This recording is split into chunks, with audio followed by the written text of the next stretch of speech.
نحمدہ و نصلی علی رسولہ الکریم اما بعد۔ آپ حضرات کے اسرار پر کہ آپ وہ نام بھی بتلائیں کہ جو ہم رکھیں وہ برکت والے ہوں، جن کے اچھے اثرات ہوں۔ میں نے سب سے پہلے بتایا کہ جو تمغہ یافتہ نام ہیں وہ صحابیات کے نام ہیں۔ سبحان اللہ، ایسے نام جو آپ نے پہلے سنے نہ ہوں۔ سب سے پہلے نام میں آپ کے سامنے پیش کر رہا ہوں، یسیرہ۔ کتنا زبردست! یسیرہ، یا کے بعد واو نہیں ہے، یسیرہ۔ اس کا معنی کیا ہے؟ آسانیاں لانے والی۔ مطلب جس بچی کا یہ نام ہوگا اللہ اس کی زندگیوں میں آسانیاں لے کر آئیں گے۔ وہ جس گھر میں ہوگی اللہ اس گھر میں آسانی آئیں گی۔ جس کے نکاح میں جائے گی اس کی زندگی بھی آسانی والی بن جائے گی۔ دوسرا نام ہے شیمہ۔ شیمہ نہیں، شیمہ، شین کے اوپر زبر کے ساتھ۔ شیمہ یہ آپ علیہ السلام کی رضائی بہن تھی۔ حوازن کے قیدیوں میں قید ہو کر آئیں، بڑی عمر کی تھی۔ مسلمانوں نے قید کیا اور کہا بھی کہ میں محمد صلی اللہ علیہ وسلم کی رضائی بہن ہوں، لیکن انہوں نے یقین نہیں کیا۔ جب آپ علیہ السلام کے سامنے وہ گئیں تو آپ علیہ السلام نے ان کے لیے اپنی چادر بھی بچھائی اور ان کو دیکھ کر روئی اور یہ کہا کہ آپ کو جو ہے نا جی اجازت ہے میرے پاس رہیں، وہاں جانا چاہتی ہیں تو وہاں چلی جائیں۔ تو پھر آپ علیہ السلام نے جاتے ہوئے ان کو خادم بھی دیے، ان کی خدمت بھی کی، تو ان کے ساتھ بہنوں والا معاملہ کیا۔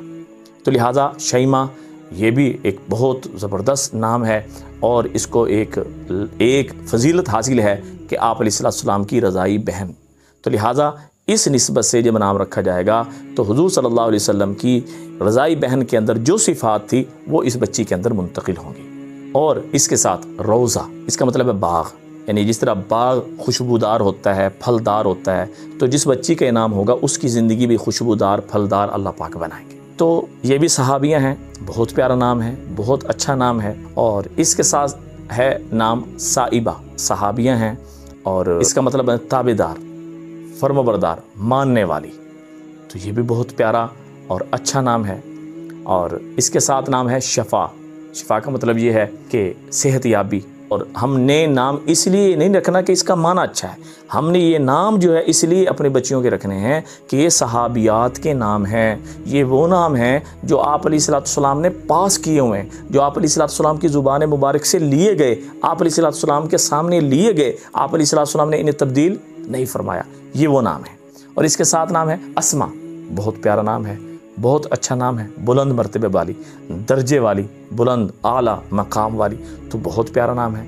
میں نے پہلے عرض کیا کہ ہم ان کے معنوں کی وجہ سے نام نہیں رکھیں گے، ہم نے یہ نام اس لیے رکھنے ہیں تاکہ ان ناموں کی برکت ہمیں حاصل ہو جائے۔ آپ علیہ السلام کی جو یہ پاس کیے ہوئے نام ہیں، ان ناموں سے برکتیں ہمارے گھروں میں، ہمارے بچوں کی زندگیوں میں منتقل ہو جائیں، دینداری غالب ہو جائے۔ دعاؤں میں یاد رکھیں۔ السلام علیکم ورحمۃ اللہ وبرکاتہ۔